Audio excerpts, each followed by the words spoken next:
Congo Zibula Meso TV, y'a la reine Omba, mon pépé oyo bato ba pemelaka. En tout cas, tozali na isengote biso ba combattant ya UDPS parce que ndenge FCC bazali wana bazana problème. Bazali na problème pona nini FCC ba mikuti ke Félix Antoine Tshisekedi azana kati ya kosala musala woyo peuple congolais abandaki kozela. Sikoyo ba mimoni ke bazali na incapacité ya kosunga président Félix pour asala musala wana. Pona nini Félix alobi ke toboyi ba exilé ba oyo bazaki na libanda mboka baya na mboka na biso baya totonga mboka. Félix aboyi mutu moko te. Sikoyo na ndenge Félix azopose ba action na ye nde omoni bato ya FCC bakomi kolenga bango moko.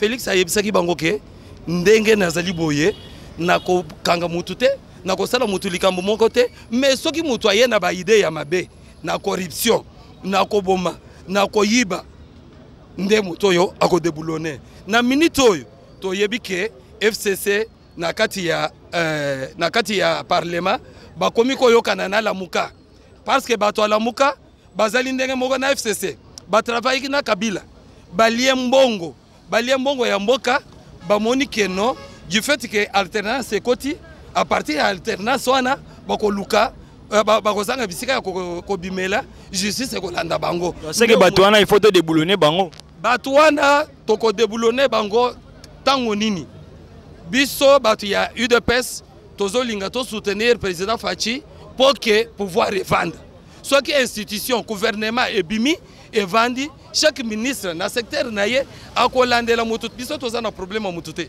toza rangine na mutu moko te parce que président Fachi ndenga zawana atikali ko sala na instance moko te abomité azama boko pembe lokola azama boko pembe biso peuple congolais toza simana ye poto soutenir ye na baction na ye nyoso lokola tozo soutenir ye ata FCC ata lamuka bakozwa bisika ya kokotela te. Par rapport à la démarche maman Denise Aosa na Est ya mboka pour na paix na kia ekimiezo na kati ya Est a comité na Rwanda yokuta na président première dame ya Rwanda na habité pour na yo avis na bino ezani boyambisa ngwana ndenge nini.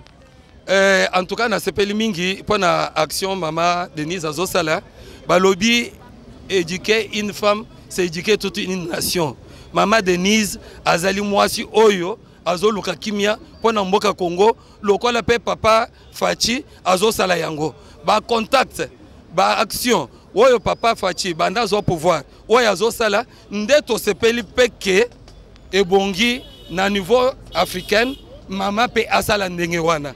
Tozo encourager yango makasi, tozo linga ke akende liboso na musala wana. Parce que soki akutani na mama yakuna ekozala facile, ndenge pe tokomi komona Congo air rwandaise ekomiko kitepa na bisowa ba mama bako banda ko kende na Rwanda ba mama ya Rwanda bako ya na Congo ekozala malamu to sepeli nango makasi. Bon message ni bo lancer na chef de l'état par rapport à ma kamnozo le kana actualité o bino boza base bino boza peuple congolais bo yebisa nini. En tout cas tozane sengo ya ko yebisa papa Fachi ndenga za wana avanda azala kimia donc bato bazoloba ke ba panza libala ya FCC na cash te mutu moko te na bawe bazoloba wana bamoni libala ya cash na FCC bisike salamité mbongo pe oyo bapesi pa na libala wana mutu moko ayebi yango te na yango wana président Fachi na idée onzamba pesi ye pona kokamba mboka na bitumbo biso tosali pendant 37 ans tozo sambela pona tina na ye po ete musala azosala ekende liboso libala ya FCC na cash tozoloba ke mutu moko ayebi yango te batu wana soki mutu azana problème Fachi azana problème na mutu a FCC ata moko te ni président Kabila azana na problème na yete likambo ya président Fachi congolais soki oza congolais oya na mboka na biso osala FCC soki azana dossier azana ba contentieux judiciaire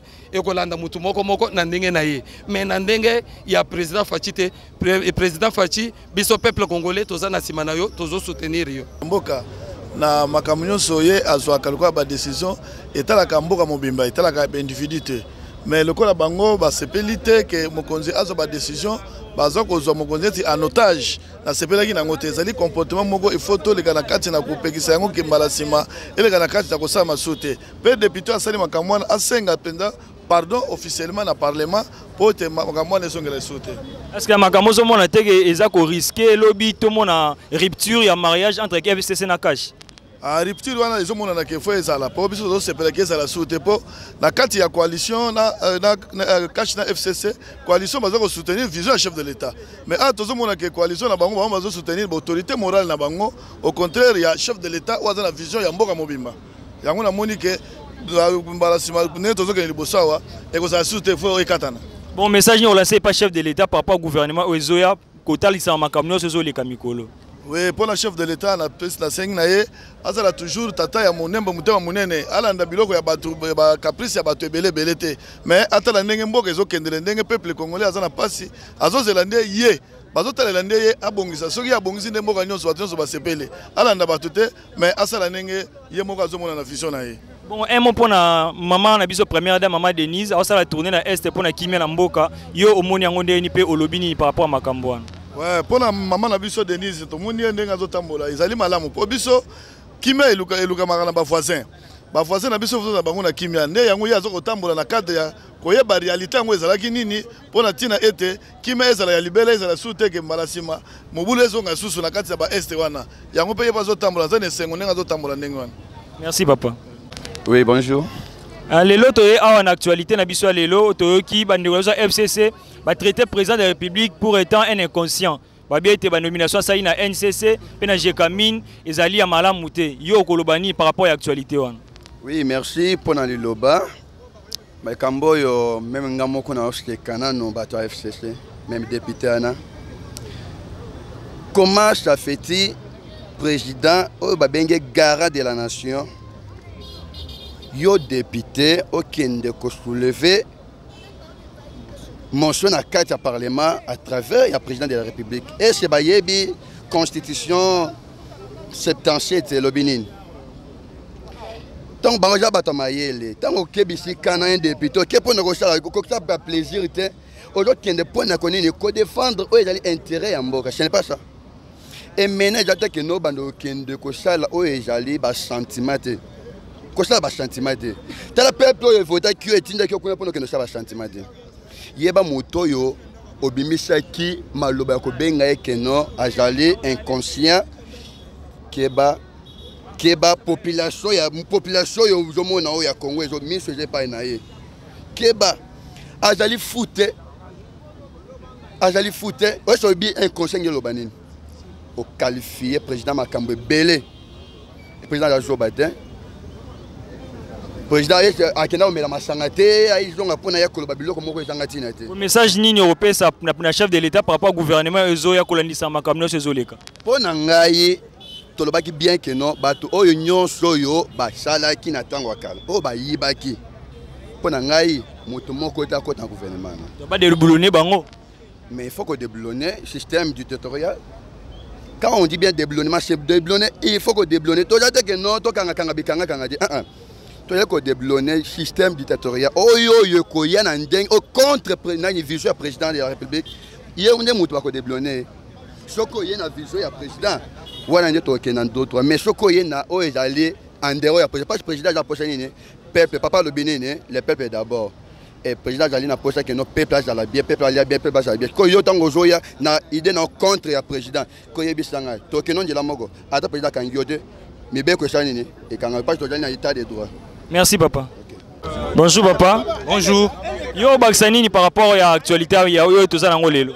Bon par rapport à makambo le kanaki na lingi na rappeler na nous ba député que chef de l'État décision naie ça ne peut pas faire objet d'une discussion na kati ya Assemblée nationale parce qu'il n'est pas redevable devant l'Assemblée nationale. C'est le gouvernement. Alors le fait qu'il y a qu'au traité chef de l'État qu'il a signé sous l'inconscience, on appelle ça l'outrage. Outrage au chef de l'État. Donc, député Ouana et le Kwasali, donc, ils en ont nous, qu'on sabote le peuple parce qu'il est élu dans le suffrage universel, donc il y a population.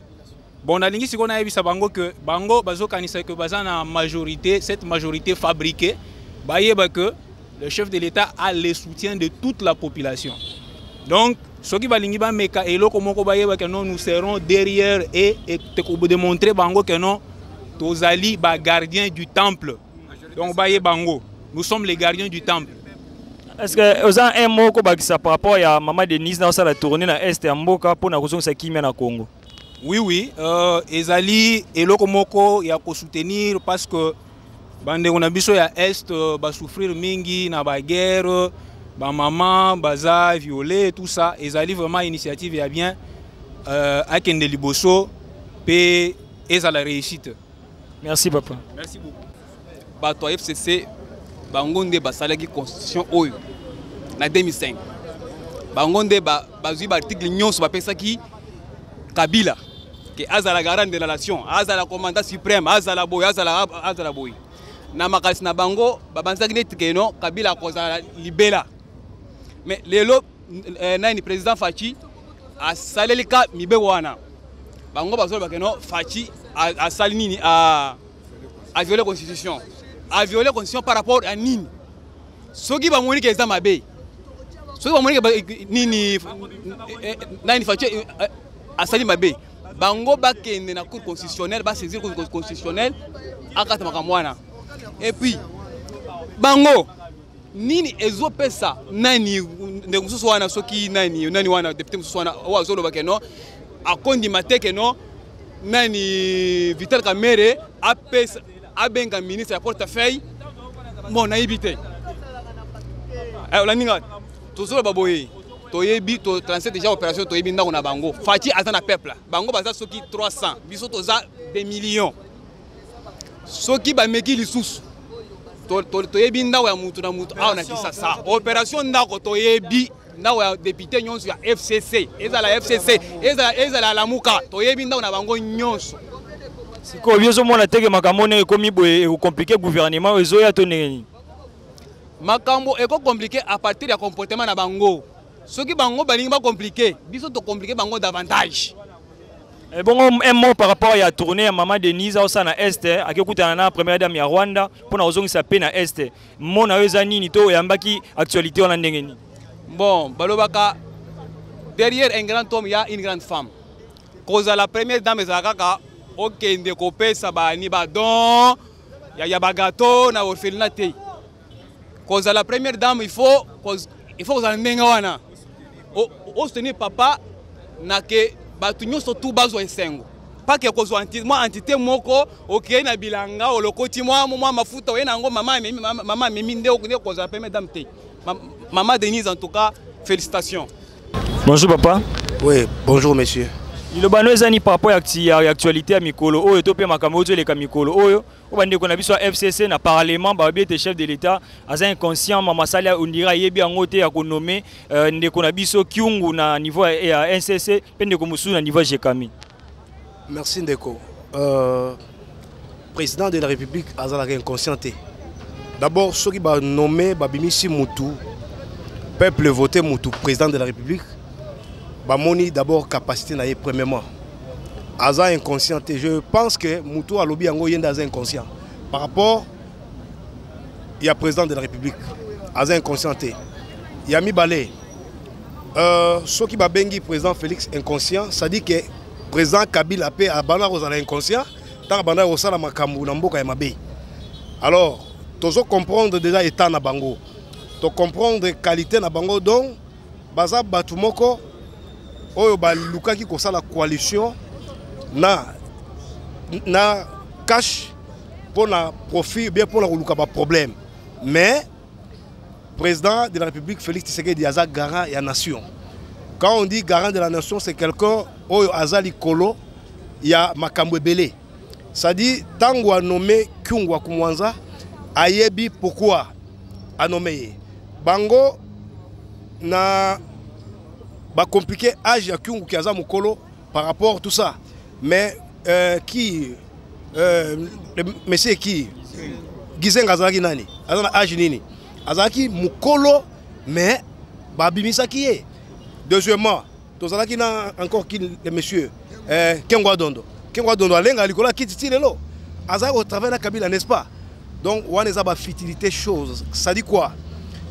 Batika président Félix Asala Moussa Naye, le président de la République. Baluka Makambute, Soki Bazoko Luka Makambu. Déboulonnement ezali rapidement pour na bango. To sala coalition pour na kimia. Bango ba mona ke ba bangi na mabe basali, baluki biso pour to sangana. To limbisi bango toki bango esengo. To voyana bango. Mais soki ba bandi complication, système ya déboulonnement est rapide encore. Président Félix na sengi yo boye. Soki bazo kokate ko travailler na yo ba moni ke oza dire ça dit basenga abandon. Soki baboy ko senga abandon ba bandi n'importe quoi. Deuxième fois eza système ya ko déboulonner toute structure, c'est-à-dire longola batu nyonso au bande de l'élection en zéro. Mbongo ko zala pe mbongo ezali. Mbongo pe ko uta libanda même ko kota. Bango baboya ka mais cette fois-ci biso ko kota. C'est-à-dire président Félix ozo sala lokola président de la République. Mboka oyo eza mboka état de droit. Toza sous na temps ya Kabila te ke olobi boye bakangi yo okangi muté député wana a lobby a tioli a fingi to répondre pe bango en effet mais to sali bango eloko ya mabete ya pour la rosilisa président Félix fongola misu na 4 ministères ya justice ya budget ya intérieur ya finance na défense nyonso wana eza ya yo et comment na constitution bongo eza ya kokabola mate impossible NONO. Merci papa. Congo Zibula Meso TV, ya la reine Omba, mo pepe oyo bato ba pemelaka.